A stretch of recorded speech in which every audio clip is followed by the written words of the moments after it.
Hello everyone, in this lecture video I'm going to discuss about hydrodynamics, and these are the main topics: water hammer, hydrodynamics, which consists of forces on fixed flat plate, fixed curve plates, and moving flat plates or moving plates, as well as forces on bends.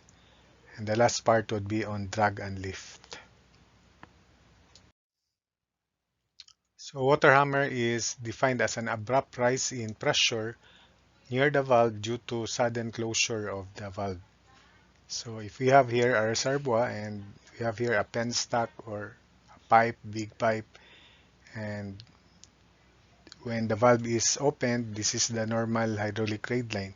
When the valve is suddenly closed, then the pressure will rise abruptly depending on the valve closure. If it is sudden closure, this increase in pressure at the valve will extend for a certain distance, and the extension will not cause uh, dumping, and it is assumed that the hydraulic raid line, the transient hydraulic raid line, will just look like that. This increase is constant for certain distance before it drops to back to the reservoir surface. So this is called the transient hydraulic raid line when the valve is closed rapidly or suddenly. Then for an instantaneous valve closure, so the theoretical hydraulic raid line, this increase in pressure, water hammer pressure, will extend up to the reservoir, and that is when the closure is instantaneous, or meaning there's no time elapsed in closing the valve, which is impossible in reality, but theoretically we can do that in a problem. Then another situation, the increase in pressure is denoted by pH, and this pH here, P sub H, water hammer pressure, is equal to C times density, C rho, times delta V in general. So it will be explained also later. Then if these are the pipe characteristics, the length and the diameter. So this is another situation where the maximum water hammer pressure is occurring only at the valve. Then after that, it will drop linearly, uniformly back to normal at the reservoir surface. This is the situation where the actual time of closure of the valve is equal to the time for the pressure wave to travel round trip. So if the length is L, the total distance traveled when the valve is closed, wave will propagate in a sound wave, then back and forth. So the total distance traveled is 2L, and the speed of sound, or the celerity, velocity of the pressure wave, is denoted by capital C. So the time for the wave to travel round trip is 2L over C. So that happens when the actual time of closure is equal to capital T. So T sub C is the actual time of closure, and capital T is the time for the pressure wave to travel round trip. And the maximum water hammer pressure, take note of this situation, occurs only at the valve, unlike in sudden closure where it will extend first to a certain distance before it drops to back to normal at the reservoir surface. And this is the hydraulic raid line. So normal, then the valve is closed slowly, so it will only increase the pressure at the valve level, will only increase a little, and this should be the intended closure of the valve so that it will not cause damage to the pipe, or it will not cause uh, unwanted incidents that will happen that may cause trouble. So this is the intended hydraulic raid line so that the water hammer pressure is not that high, which might cause trouble in the hydropower plant, because this is supposedly in the hydropower plant when there is an emergency happening. So this is the case when the actual time of closure is greater than capital T. So the valve should be closed for a long period of time even if there is an emergency, so that the water hammer pressure will just be pH prime in that situation. So these are the definition. Small t sub c, actual time of closure, capital T, time for the pressure wave to travel round trip, and it is equal to 2L over C, where C is the speed of sound or pressure wave or celerity of pressure wave in meters per second. C is equal to square root of bulk modulus of elasticity of flowing fluid divided by density for rigid pipes. So that's the expression or formula for celerity or speed of sound. That's for rigid pipes. And for non-rigid pipes, this density is magnified by 1 plus bulk modulus of elasticity of flowing fluid diameter of pipe internal over modulus of elasticity of the pipe material times thickness of pipe wall. So this is the formula for non-rigid pipe for celerity. Square root of bulk modulus of elasticity of flowing fluid over density of the flowing fluid times the quantity 1 plus bulk modulus of elasticity of flowing fluid diameter internal, diameter of pipe, over bulk modulus of elasticity of the pipe material times thickness of pipe wall. So that you can easily remember it, it's like E sub B over P dit, P dit, if you read draw as P. That's for non-rigid pipes, where E sub B, bulk modulus of elasticity of flowing fluid in pascals, so that C will be in meters per second, while here they can be in gigapascals as long as they have the same units. The thickness of pipe wall, it may be in meter or mm as long as its unit is the same as that of diameter, so that it will be unitless. E is modulus of elasticity of pipe, and T is thickness of pipe wall.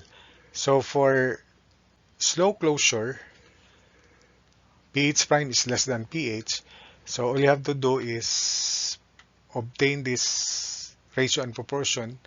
So P prime H as to smaller time, because time for the pressure wave to travel round trip is smaller than actual time of closure for slow closure. Take note of that. When T sub C is longer, then it means that the valve is closed slowly.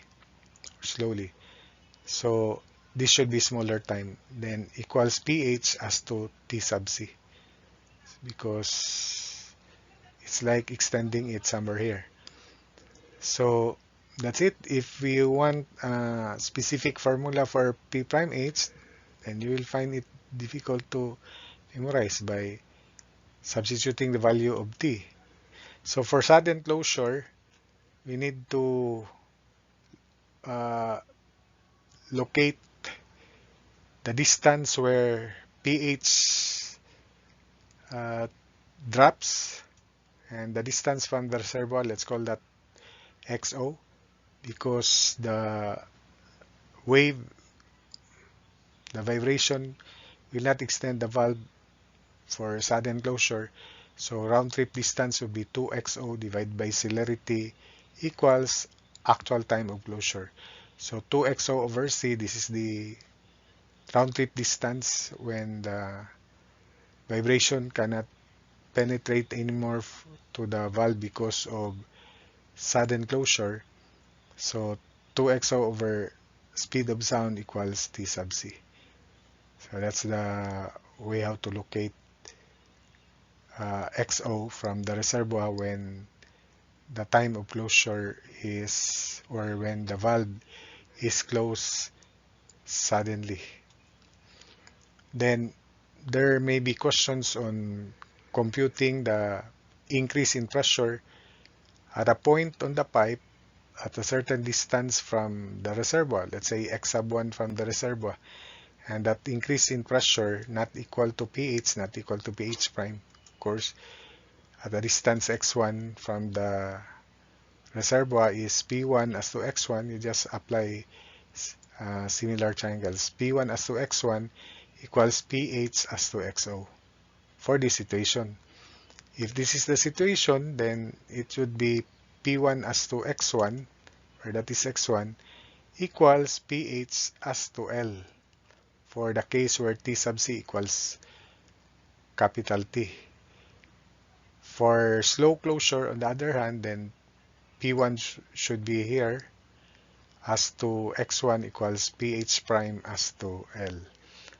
So depending on the situation. So pH is C rho delta V. That's the formula for P sub H, water hammer pressure.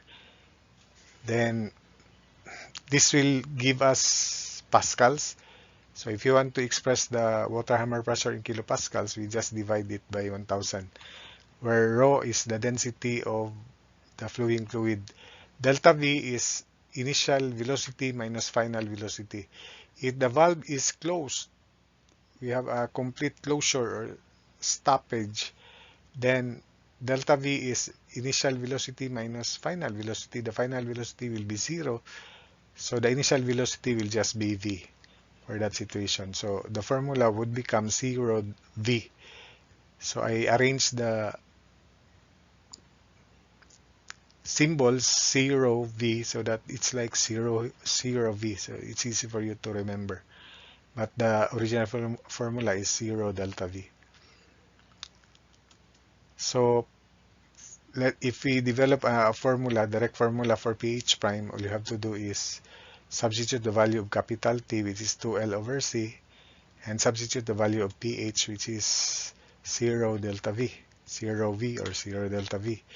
Cancel out C. So the direct formula for pH prime is 2L density delta V over T sub C. But it's difficult to memorize. If that's the form, I would suggest that you memorize it in this way by proportioning P prime H, which is smaller, so the denominator should be smaller time also, equals pH as to the bigger time, which is actual time of closure for that case. So that's it. So next, let's proceed to another topic on hydrodynamics, forces on fixed flat plate. So this is the situation. We have a flat plate. This is the top view. And we have a nozzle, for example, which the mass of liquid is impinging the fixed flat plate. The initial velocity, we have here a mass. Initial velocity of that mass is V1, and near the plate, very close to the plate, about just, let's say, 10 mm. Then this is the force that will hold the plate in place so that it will not move. So the dynamic force exerted by the mass of moving fluid will be equal to F because the plate is flat. And the velocity here is denoted by V2 as it impedes this flat plate. But if the plate is flat, of course, V2 is 0. So that's just in general situation. So from Newton's second law, force equals mass times acceleration. And the acceleration is negative or going to the left. So if we make acceleration positive, then the initial velocity should be V2. The final velocity would be V1. But it should be V1, that is the initial velocity. V2 would be the final, but the acceleration would be negative. So let's just make it acceleration positive and imagine that V1 is the final. So F is mass density times volume times acceleration. So final velocity, let's treat V1 as final equals initial V2 plus acceleration times time. So that means acceleration is quantity V1 minus V2 over time. Substitute in the formula, F equals density volume times V1 minus V2 over time. Take note that volume over time is discharge. So F therefore is Q times density, or Q rho time quantity V1 minus V2. So that its form is just like the hydraulic jump formula, if you can remember. Just one force, the right side of the equation of the hydraulic jump general formula. Then that's it. Because the plate is at rest, then V2 would be 0. The force exerted by the jet on the plate will be Q rho times V, because V2 is 0 and we denote V1 as just V. The velocity where V1 is V and V2 is 0 for that case. So if the plate is moving away from the jet at a velocity V prime, of course, V prime should be less than V1, or else the plate cannot be hit by the flowing jet. So it should be less than in magnitude, or it may be moving towards the jet for that case, which in that case the dynamic force will increase. So when the flat plate is moving away from the jet at the rate of V prime, then that V prime will be equal to V2. V2 would be equal to V prime, and the discharge is no longer equal to area times V1, but rather it is equal to Q prime, and Q prime is area times U, where U is equal to V1 minus V prime. So the force would now be Q prime density quantity V1 minus V2, where V2 is V prime for this case, and Q prime is area times U. So the formula becomes Q prime rho quantity V1 minus V prime, because V2 is V prime. If replacing Q prime by area U, or area times quantity V1 minus V prime, then where U is V1 minus V prime, then F becomes area times quantity V1 minus V prime, which is Q prime, density times V1 minus V prime. So that direct formula would be, for moving flat plates, would be area density, or you may write density first, then area quantity V1 minus V prime quantity square. So it's like quantity V1 minus V prime square, or pav V square. So when note that V prime can be positive or negative. Positive if it is moving away from the jet, negative if moving towards the jet, so that F will increase. So that's it. When V prime is 0, then the formula is just density area velocity square. So this is applicable for static and moving flat plates.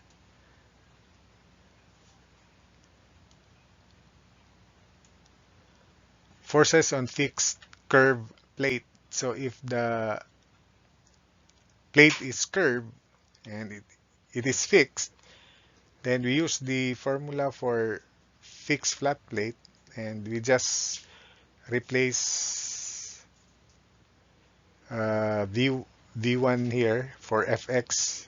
Let's resolve the forces into two components, and we have Fx and Fy. So you just put subscripts for V1 and V2. So this is the deflection angle, the angle between tangents. So at the beginning it is horizontal, then tangent to the other end of the curved plate or vane. So we have Fx and Fy as the components of the dynamic force on this fixed curved plate.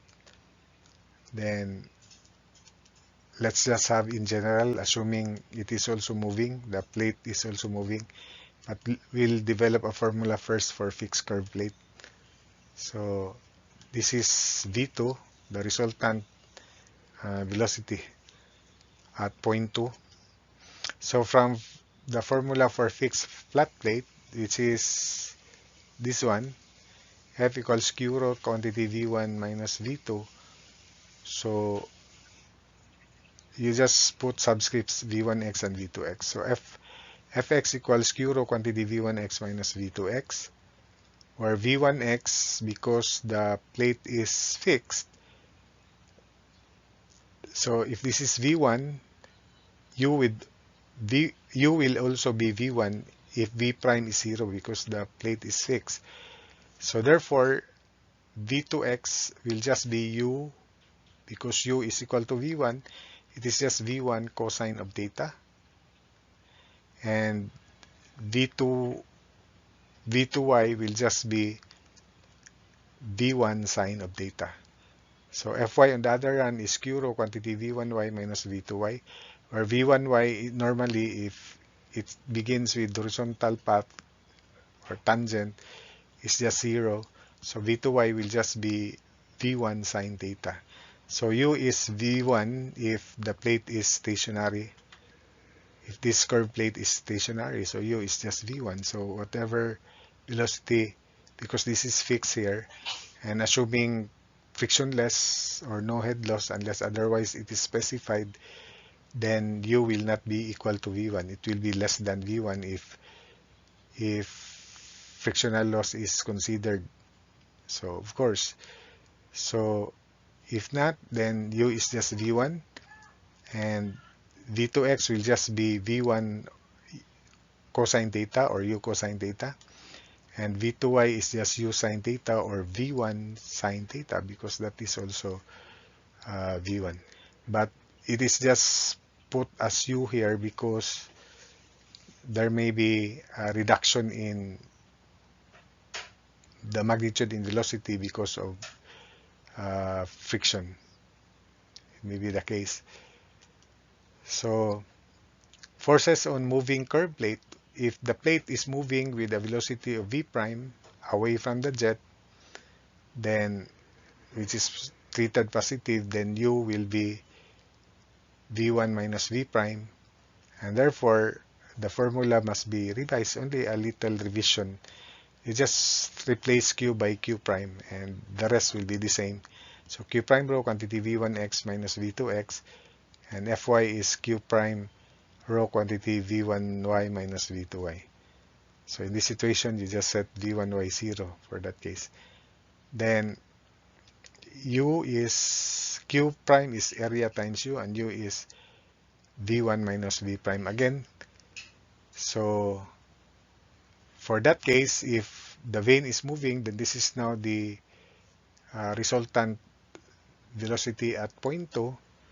So from the figure, V2x is no longer U cosine theta, but it is V prime plus component of U, because this is also U. So V prime plus U cosine theta.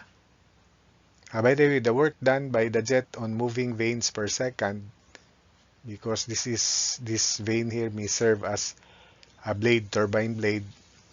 It is only the x component that does work because the movement of the vane is horizontal. So work is per second is force times distance, and the distance is V prime times 1 second, because this is per second. So the vane is moving at the rate of V prime. So after 1 second, it's the distance moved by that vane is V prime times 1. And the x component of force only does the work. So that's why it is Fx times V prime per second. Then if plate is moving at V prime, then V2x, as I said, if you look at the figure, is V prime plus U cosine theta. U is V1 minus V prime, and V2x is V prime plus U cosine theta, the horizontal component of V2. V prime plus this component here, which is U cosine theta. And V2y is still u sine theta. So that's it for forces on fixed curved plate. Then let's have forces on closed bends. So these bends will be under pressure. So if we analyze, we have F1, which is pressure at 1 times area 1. Then F2, which is inclined because there is a deflection angle, pressure at point 2, area 2. Then if the deflection angle is theta, then we resolve that the components of F2. Then we have a force that will hold this bend in place because we have dynamic force, remember? So we have Rx and Ry, the components of force that will hold the bend in place. So take note that the dynamic force is not shown here, which is rightward, and it is equal to Q rho because the bend is fixed. Supposedly it is attached to pipe and another pipe here, so it should be fixed, which is Q rho quantity V1x minus V2x. So summation forces x equals 0. All you have to do, apply equilibrium. We have F1. If F1 is horizontal, then it's just F1. If not, then F1x. F1 minus x component of F2, then minus Rx plus, because there is supposedly the dynamic force not shown here, Q rho quantity V1x minus V2x equals 0. Or you just sum up forces horizontal showing these forces excluding the dynamic force. So if you transpose this to the right, this becomes negative Q rho of V1x minus V2x. So if you make this positive, then it is Q rho quantity V2x minus V1x. In other words, summation forces x equals Q rho quantity V2x minus V1x. So that is the equation that must be set up. Summation forces y, on the other hand, is Q rho quantity V2y minus V1y. So that's for forces on closed bends. Then finally, let's have a short discussion, drag and lift. And we define drag as the component of the resultant force exerted by a fluid on a body parallel to the relative motion of the fluid. For a submerged body, the drag force consists of pressure and friction drag. Pressure drag and friction drag for submerged body. So the drag force is coefficient of drag, then same formula for fixed flat plate, remember? Rho, area velocity square over 2. If the plate is flat, then it is just velocity square. Pavuto square, 1/2 Pavuto square. Then we have divided by 2, average. Then for laminar flow, coefficient of drag is 24 over R sub E. But don't you worry because the coefficient of drag is always given.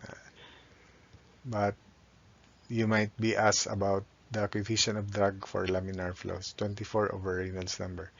Remember, for laminar flow in pipe flows, 64 over Re, friction factor. That was friction factor. Then lift is the component of the resultant force exerted by a fluid on a body perpendicular to the relative motion of the fluid. So the formula is almost the same. We just replace coefficient of drag by coefficient of lift, also given in a problem, and density area velocity square over 2. Where for thin flat plates, coefficient of lift is given by 2 pi sine of alpha, and alpha is called the angle of attack. So if this is the thin flat plate, this is the velocity, then this is the angle alpha. So that's all. Then we will have examples on this in the sample problem videos.